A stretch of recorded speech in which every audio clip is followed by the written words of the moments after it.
Hello everyone, welcome to another episode of the Testing Peers. Tonight we are going to be talking about failures in our careers and how we've dealt with them and learnt from them. We're joined by the usual crew. So I have Chris. Hey. David. Hello. And Russell. Hello. And I'm Simon, if you didn't realise that already. We'd like to thank Saffron QA. Saffron QA continue to be our sponsor, and they are also here to help support the testing community. Therefore, should any of our listeners be in the market for a new job in testing or hiring new talent for your team, please reach out to Ben. He can be contacted via email at ben@saffronqa.co.uk. I believe I'm handing over to Mr. Banter. Chris. Good evening, my good fellow friends and peers. Nice to meet you. So, looking at the Zoom screen, listener, as I am seeing with my friends, I'm reminded of the good old days when people used to play computer games in person on a really small CRT monitor, maybe 4-player, if you happen to have one of those machines. Now, were there any of those games that you played with your friends that you legitimately had no chance of ever winning? Were there any games that you just couldn't win no matter what? John Madden NFL. I could never play it. My friends always knew how to play it, and I had no idea what I was doing. So there was no chance I was ever going to win at that. There were several other games in that kind of ilk, Sega Mega Drive sports games, that I was absolutely useless at. I would echo that. Any football game, I couldn't pass the ball between my players. I would just give it away, and I just didn't get to grips with them. Couldn't do it. I'm pretty average at lots of games. I don't remember one I've been kind of trounced at or bad at, if I'm honest. I'm just Mr. Joe Average, I guess. Sorry, Chris. I'm really looking forward to the Testing Peers FIFA tournament. It's going to be a right classic. I can see already. We all need to have some sort of machine to be able to play it on. So for me, as a kid, my brother used to play Jimmy Connors tennis on the NES with me. He obviously had read the magazine, Games Master or whatever that the main magazine was. I didn't have a clue, and I was his little brother. I was 3 years younger than him. He absolutely mullered me every single time. And then he got another tennis game on our master system, which was called Wimbledon. Same thing, absolutely mullered me every time. It was an absolute flipping miracle if I ever beat him at tennis, in real life or on the computer. And it's sort of, I'm not scarred or anything, but, I don't want to play him anymore. You don't play tennis in general? Well, I did used to play tennis, and the pandemic happened, and then I moved country. Small things. That wasn't a failure. That was a good thing. But anyway, failures in the workplace, failures in our test cases, failures in our careers. They're kind of prevalent, right? All the time. But how we deal with them, what we learn from them, what we do about it, that kind of shapes who we are, where we go forwards, right? I think failures are a part of life. We need to accept that things will go wrong at times. The important thing, I think, about failures is to expect them, accept them, and then also learn from them. They are learning opportunities, especially if you hold your hands up and go, this hasn't gone right. The worst thing you can do with a failure is to try and hide it, because it will be found out, and therefore the repercussions of that will be massive. I look forward to failures. Whenever I look at new tools, I always want things to go wrong. I hate these sales reps who come in and show a seamless demo for things that, how you can use this tool in your workplace. Oh, look how wonderful things. And it all goes swimmingly. As soon as someone else touches it, there will be a failure. There will be something that goes wrong with it. And that's when you learn, because that's when you realize, actually, this tool isn't fit for purpose for us, because we will use it in this particular way. And that's the importance of failures, is recognizing what things work for you. If they fail, they're failing for a particular reason, and finding out the key reason why that's failing, you learn from that. Your point there, learning, I think, is the crucial thing. I think there's the thing with the word failure. It's a term, certainly within the sort of culture I was brought up in, that is a negative thing. You avoid failure. That's kind of the world I was brought up in. Don't want to be a failure. And that's partly self-pressure, partly society and so on. To your point, it's about learning. And it's much as it's a management cliche, learning opportunity is really, really important. That it's not like, we don't want to fail fast. We want to learn fast. We want to find out what's not there, find out if things aren't quite right. We want to get our feedback so that we can make things better. Be it a meeting that goes terribly wrong, be it an interview that goes wrong, be it a test that fails. It's all about what that tells us that's important, not necessarily the failure itself. And I have to admit, I try and avoid the word failure and try and put a more positive spin on it as a manager, because it is that learning culture that I'm really keen for, that I want people to put themselves out on a limb a little so that they can fail. But it's more about the learning things from it. And I've failed more times than I've got fingers and toes and so on. Many times I've failed, probably multiple times today, even different scales. You know, I didn't lose someone £10 billion today, thank God. But we all fail at different scales and quite often. But feedback, one-to-ones, someone says you can do something better. There's a failure behind that somewhere. It's not critical. Most failures aren't. There's a lot of framing to these things, which I think you're sort of talking about, because like you say, framing things as like an opportunity to improve is a pretty good way to look at it. But obviously there's context behind that, because if it's a repeated failure or if there's a huge financial cost, negligence, those sorts of things are different to if something's not worked. I mean, David talks about his science experiments, and you only learn things by trying, prodding and probing and seeing what happens. Or what if I do this? What if I just add a bit more of the secret sauce here? And refining things is a part of life, and it's certainly a brilliant agile practice. But there is a lot of cynicism that folks will have if they are coming from a culture where they believe that straight shooting is the only way to go. And if you put your arm around somebody and just tell them it's all right and stuff, they won't ever improve. And this is coming from a place of like, I struggle as a parent sometimes when the kids don't listen, and they don't learn, they don't do what they've been told. There's some repeated sort of things, and there's different parenting methods with those. Sometimes you're tired, you're frustrated, and you just want to, sort of scream the top of your voice. Different leadership approaches happen. I've been told about sort of sometimes people just need to be beat with a stick, and certainly I'm not at all. That was a proverbial stick, people. That wasn't a physical one. It's not what I've heard, Chris. Tough love, and people need to do these things, and it's true. Different people respond to different things. There's a boy who cried wolf sort of analogy in there about failures that certainly we can learn from automation failures as well. But if someone yells all the time about even the smallest things, you're going to just switch off. You're not going to listen to them anymore. If you're going to get away with literally everything with no consequences forever, with no accountability, probably you're going to give up as well, right? Going back to what you've all said, failures happen all day long, every day. Every minute is an opportunity to fail and learn from it. As pessimistic as that sounds, but it is, as you say, it's the phrasing, the use of the word fail does have that negative connotation, and the opposite of failure is almost perfectionism, and it's difficult to find that balance, because you want to be able to not see every failure as a big issue and a negative. You want to be able to say, actually, no, I've learned from that today. But if you have the flip mindset, everything's perfect, nothing goes wrong, then when something does inevitably go wrong, you beat yourself up because it's happened. And like you said, Chris, the example you gave about the leader of the beating the stick, leadership failures can start from how you handled something that's gone wrong with somebody else. It doesn't necessarily all come down to how you deal with it yourself. It's how you look after somebody else, how they've reacted to it. It could all lead to a snowball effect of failures because one thing's gone wrong after the other and it's just exploded. I think the other thing is that we need to be careful with the terminology of failure. As we said, it's got very negative connotations, and depending on who we speak to or how we speak to them, framing it as a failure can give it very negative connotations. And as you said, Simon, it may not necessarily be the direct line from leadership to other people, but the way that the message is done may be seen as failure, which can then trickle out and cause mayhem down the line, just because the message that was heard wasn't meant in that way, but it was perceived in that way, in the way that it was given.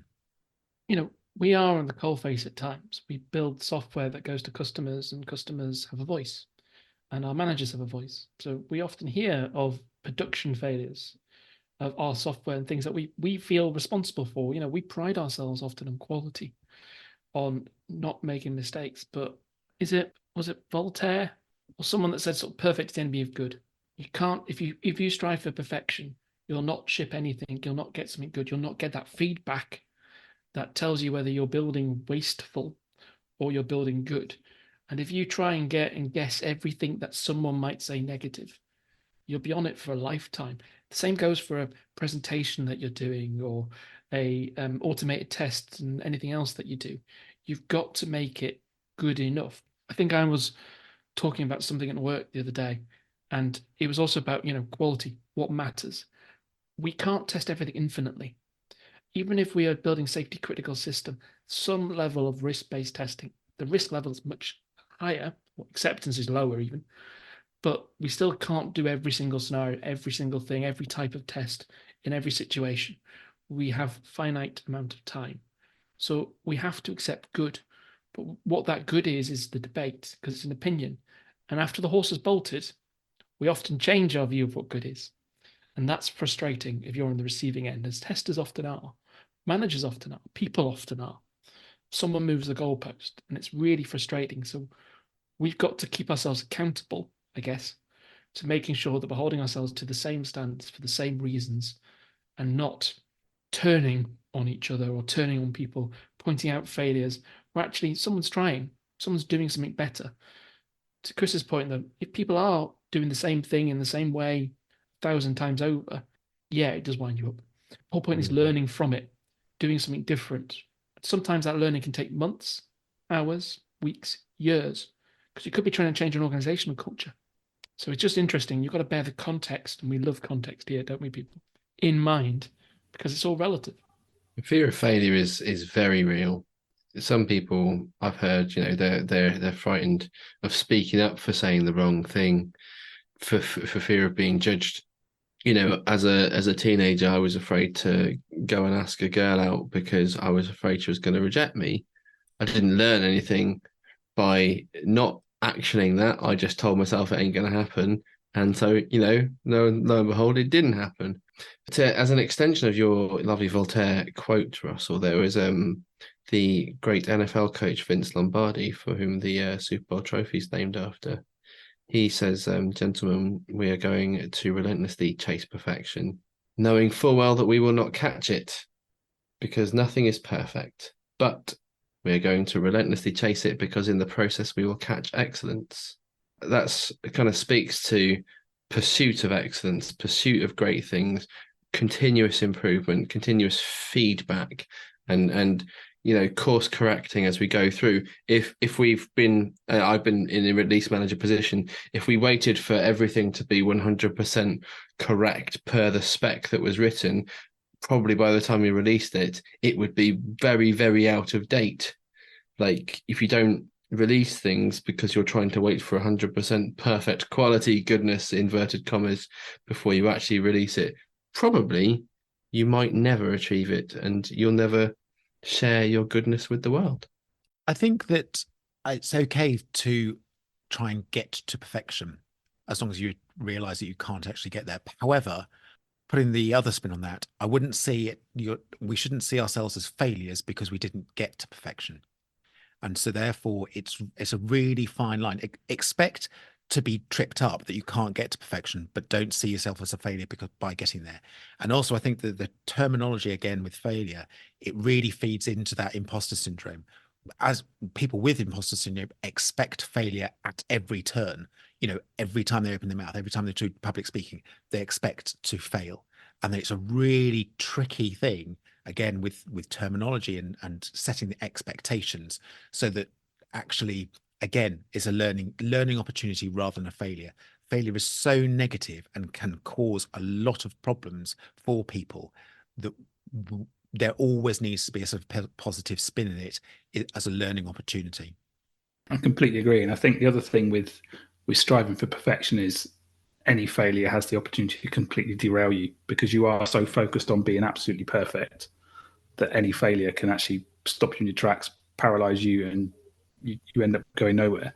So it is about setting that context and what's good enough, what should we strive for, what's even having in your head what that North Star looks like that you want to strive for, but understanding of the opportunities along the way, looking at the small steps that we can make and the things that could go wrong along the way. The other thing that's clear is it's very specific on an individual basis what failure means to someone. So failure for someone might be a success for somebody else, or it might not be that much of a problem. It's just part and parcel, but someone else might see it as this huge failure that's hanging over them that they can't get past. So it is about localizing that context on an individual basis, really, sometimes to really understand what are the positives that that person can get out of this. How can we pull them out of it because they're seeing this as a huge failure, whereas I can't see it as a problem at all, but they're obviously in that context for a reason. So it's about trying to work with the people that see failure and see that as a failure and help them through it. And that's the sign of a leader that can help their team when the other members of the team are seeing failure and they're not seeing it. It's putting yourself in their shoes and being empathetic and helping them resolve those issues. There's really quite a few things around sort of psychology and things here, like catastrophization and other things that come out of failure. To Chris's point, like speaking to girls or putting yourself up on stage to do a talk, doing a meetup, doing a podcast, God forbid. At one point, that was scary to all of us, I'm sure. Still is. And it is just interesting. It still is, yeah. It is interesting because, as you said, it's interesting. And I'm going to draw a parallel, I guess, which is we do software testing. We write tests and they fail. That tells us something. And then we often have to articulate what the impact is. It's not the failure itself. Our test has failed. That's the first key bit of information. Then it's, well, what does that failure mean? And I would hope that we got better at trying to do this in other parts of our lives, but it is hard. We interpret that failure, that automated test, and we have to say, is that a critical failure? Is that just an information? Is it a warning? What's the impact of this? Did it fail intermittently? So we do some analysis of failures. We try and understand the context it's come in to inform other people. That's the heart, because we're informing somebody else usually. It's useful. When it's our own failures, we're not generally informing anyone. It's our own inner thoughts. So we need to almost take a step outside of ourselves. It's very easy to say, hard to do. To look at the failure, to see, well, actually, what does it mean? What's the impact? In psychology, kind of being able to reflect on yourself to see the impact, take that third person perspective. It's a very powerful tool to help you understand and learn from a failure. It's a skill in itself. It's the same skill that we learn as testers to articulate to developers, product managers, what it means. And failures on scale, a whole test suite fails. That tells you something. You probably can't connect to your environment. A single test fails. That tells you something else. You stand on stage and you stutter. That tells you something. I do that. It just means I'm a bit nervous. Once I get in my flow, I don't notice I'm doing it. But everyone's different. Every test is different. Every action is different. And it's quite a thing that we deal with failures in so many different ways. Testing, social lives, personal lives, work lives, stand-ups in the morning. Has anyone ever done something and felt someone overspoke them? No. Or someone didn't listen to them and they felt that maybe they were the failure because of it? I don't know. I felt that at times. We're in danger here of talking about failures and all the good positivity and saying that we come out of these things as if there's a world of toxic positivity and lots of falseness and all these things. And I don't think that's where we're coming from, but we're in danger of talking about failures always as an opportunity to learn. And actually, sometimes failures just royally suck. Miserable. Failures can damage your mental health. They can set you back months, maybe even years. Financially, even. Financially, mental health can set you back. Physical dangers, it can damage your career. Like, failures are really not great. Yes, we can learn from them, and sometimes we can learn them very quickly. And in the right, safe cultures, they're things that we can quickly learn and do these things. But I wondered if we got any examples of where a failure has really royally sucked and how we've managed to come back from that brink, because we are all still here. We ain't in perfect jobs. We're not perfect testers. We're still making it up sometimes. Keep your own job, Chris. Obviously, we love our employers, all the rest of us. Well, no, we love our employers, but no job's perfect, right? The perfect job doesn't exist. Someone's already got exactly. it. We always want something else, yeah. Exactly. Continuous improvement. We're always looking to strive for perfection. Exactly. There are these things that happen and they do set you back. And I don't know if we've got any sort of coping mechanisms, heuristics, if you will, for trying to come back from the brink. Mine's the one I've already talked about, which is perspective. Being able to give yourself perspective, take a step away from the situation. And sometimes it's a physical step, like go away for a holiday, go and visit a friend, go and talk in a coffee shop. It depends on scale. Sometimes it's close your laptop, come back the next day. It varies. But perspective is a good one when something goes wrong. A meeting that you get heated in, that you feel regretful afterwards, apologize. Taking that step back, I think, is a really powerful way of kind of getting out the heat of the moment. I think for me, it's recognizing the feelings in the first place, recognizing those feelings that you recognize as a failure. And then I would say that don't live with those feelings on your own. Talk to someone. You must have someone you can trust. Could be in the workplace, could be externally. Make sure you find someone that you can give your perspective to. You don't necessarily need to expect anything back from them. So you could almost talk to your dog or an animal. Just getting it out there and sharing your frustrations with them can be incredibly helpful. If someone, I would also say, to come back to that, if someone comes to you with their failure and you are listening to what their thing, don't always try and fix their problems. Don't always try and give them advice in order to do it. Just be there as a sounding board to accept what they're saying, because you don't know the other side of the story. You don't know all the details. You are just hearing it firsthand. So if they ask for help, then absolutely give it, but don't feel you have to just because they're talking to you. I would completely agree with that. And David, you've just said exactly what I was going to say. So I will try and rephrase it in a different way. But the first thing I was going to say was that first step is acknowledging and that you've done, even accepting you've done something wrong or it's failed. I had one recently where it wasn't until after the event, after a couple of weeks or so, where someone notified me about it and I went, oh crap, I did that wrong, didn't I?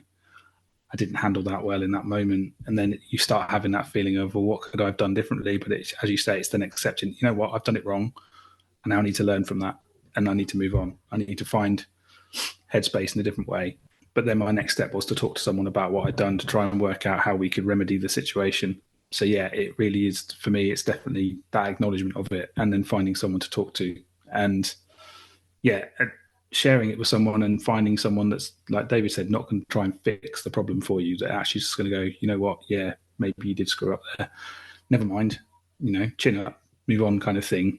In some respects is sometimes the best response, because then they're almost not dismissing it, but they're saying it doesn't matter at this point in time.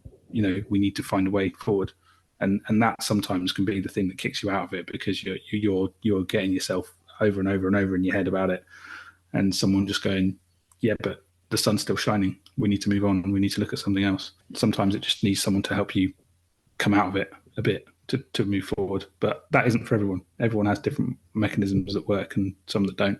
I was going to say, one of the other things is it's okay to feel like shit a little bit occasionally. It's a natural human reaction or emotion to situations. It's not okay to feel like shit forever. Don't get me wrong. But you've got to feel, feeling is normal, is my point, I guess, ultimately. So accepting that fact, working through that fact, and speaking to people, as people mentioned, is a healthy way of dealing with certainly some of the severe failures. And like, we care about people. I don't know about, well, I know everyone else in this call cares about people, actually. We care about people. So guess what? If we hurt someone's feelings, we generally will feel like poo afterwards. Yeah, it would be a failure of us in some way if we didn't react like that. Oh well, Good never point. mind. They'll get over it. Yeah, it's not the reaction that any of us would deem as a success. We've covered a lot about listening and sympathizing. What happens if your company or someone in your company doesn't give up, recognizes the failure, and they completely blames you? I mean, one option, and I know we're going to probably say it, is leave the company as quickly as possible. Is there any other things that you can do in the immediacy if someone doesn't let that failure go and continues with that blame culture? And certainly it's not always the case when you can have a safe place to work, right? It's not always the case that it's someone that you can raise that with. And you can think, I look at these things as pragmatically as I humanly can. At least I tried. So in this case, at least I try to address it. I try to, if not confront the person, speak to somebody who perhaps has perspective, knowledge, maybe some influence or whatever, and hash it out, because also I need to sanity check my perspective on these things, because it could be that I have not read the room and I don't understand where they're coming from. It's communication. It's not just talking at people. It's certainly a lot of listening. It's trying to understand where it's coming from, why people are like this, and trying to resolve it. And it's not necessarily a failure if you can't resolve that situation. Some people don't want to change. I've read failure wrong before. I thought things were terrible. Then when I actually talked it through, I realized that it wasn't as terrible as my first catastrophic thoughts had made me feel, and that there was other angles and there was other perspectives, and I quite like perspectives to help me. So it's a very valid point, that, Chris. Did we have any specific examples that we've encountered ourselves that we wanted to talk about? How long have you got? Maybe pick one. Do you want today, or do you want? In your mind? Well, exactly. Just to normalise failure, right? Let's talk about an experience that we've all had. Yeah, I'll go first. I'll break the ice, so to speak. I remember a meeting I was in once with some architects, some other members of the teams and things. I was talking about introducing consumer-driven contract testing, and I had head of architecture basically just went no, and was quite firmly adamant towards it. Exact tone can't quite replicate, and I pushed, and I kept pushing. Well, clearly this is a good idea. We should try it. We should do an experiment and nothing else. And he was just carte blanche refusing. So that actually conversation in front of team members and other things got very heated, inappropriately so. And that was me failing, because I should have taken that outside of that room. As in, I may well have had a disagreement with this person. We may well have different things. It frustrated the hell out of me because it was a conversation about this, and I invited him along. And then he kind of, in my view, biased, kind of snowballed and bulldozed through what the meeting was for without giving me a heads up. But that was something, again, that should have been all talked about outside the rooms. I failed to deal with the situation appropriately, and that haunts me even to this day. And that was 7 or 8 years ago now. Yeah, I have one that haunts me still now. I mean, I had a recent one that I touched on earlier where I said about me getting something wrong and upsetting someone. I won't go into that one now, but I had one from about 7, 8 years ago as well, where I had someone, one of my superstars wanted to move out of my team, and they'd found a role in another team in the company.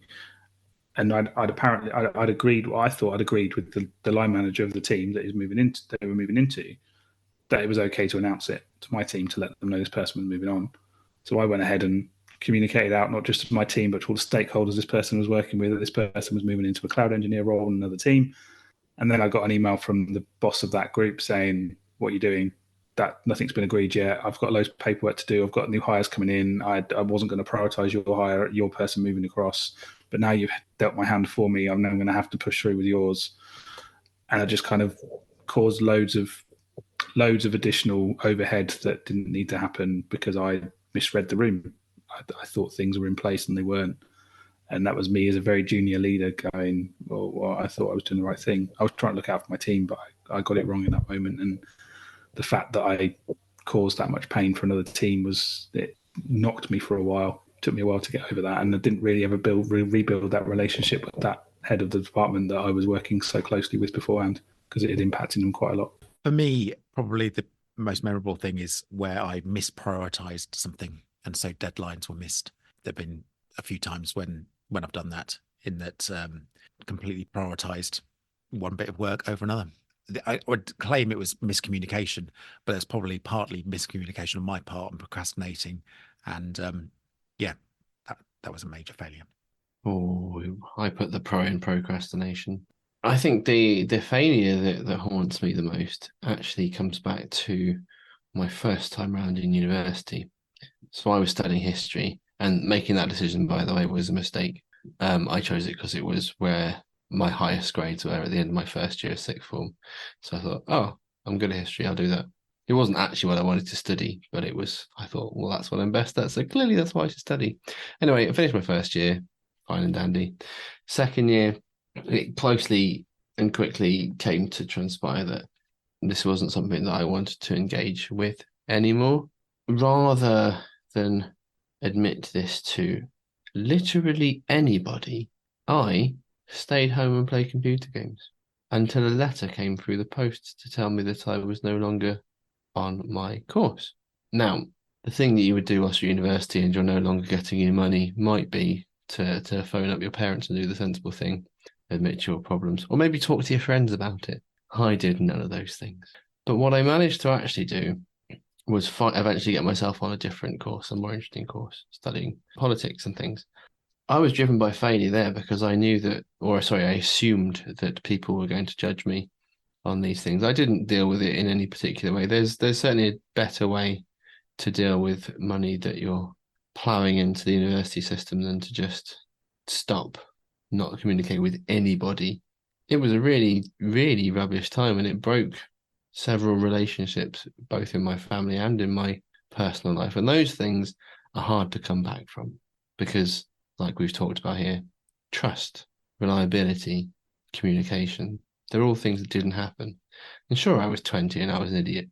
But, like those things will haunt me for life because they're the kind of thing you lie in bed at night and it's like, I've had a good day, I'm going to go to sleep. And your brain says, remember that time you did that thing? And then all those feelings flood back. And you can't get closure on these things either. Very true.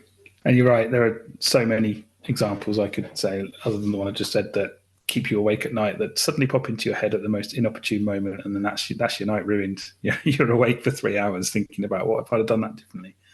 And I think that's a key thing as well, is it's about accepting the failure, accepting that you've made mistakes, etc., etc. But it's not easy to move on. It's hard. You might even physically move on in that moment from small failures, but it doesn't mean it's gone from your system. You will still have it in your mind. You'll still play it over in your head from time to time. And like I say, at the most inopportune moment, you'll catastrophize what could have happened if I'd have done it like this, or could it have been worse? And yeah, it's our minds are wonderful things in that respect. They are, and that's why peers are important. And it could be on a personal life, it could be your work life, it could be paid for, it could be ChatGPT these days. So I don't recommend their psychological advice, just to be clear. It is interesting because failure is inherent in everything we do. If we avoid failure at all costs, then we don't ever move out of our comfort zone.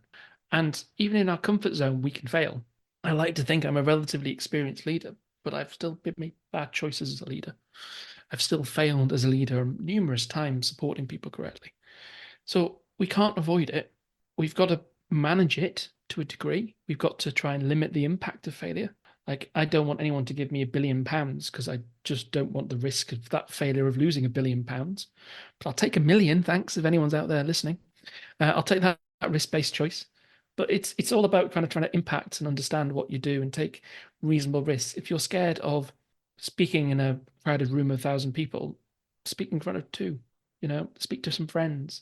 You change the risk factor to help you cope and learn and to do it in a safe environment, I guess is the point. And there's lots of techniques around that you could do to help you become more accustomed to failing safely, be it your software, be it you personally. And that's where mentors, coaches come into it, and other things, because they're a good sounding board. And now I'm going to stop preaching. I believe I'm wrapping up. So I'll tangent into saying thank you very much for listening to our failures. Hopefully this episode isn't an absolute failure, but we'll let you be the judge of that. Give us some feedback so we can learn. As always, you can reach out to us on social media. You'll find us under Testing Peers and most social media avenues. You can also reach us at ContactUs@testingpeers.com. And always a shout out to our conference. We have got Testing Peers Con, a conference where we hope to get numerous speakers in to be announced hopefully in the coming weeks to share their views as peers of all of us. And that'll be in Nottingham, and I've forgotten the date. March 14th. March 14th, yeah. Okay, so thank you very much for episode 99. God, we're nearly at 100. We haven't completely failed yet, then it seems. We're still going strong. And yes, please join us in our conference in Nottingham, Testing Peers conference. It'll be on the 14th of March 2024 for those who listen way into the future. And thank you once again to our sponsor, and it's a good night from us. For now, it's goodbye from the Testing Peers. Goodbye.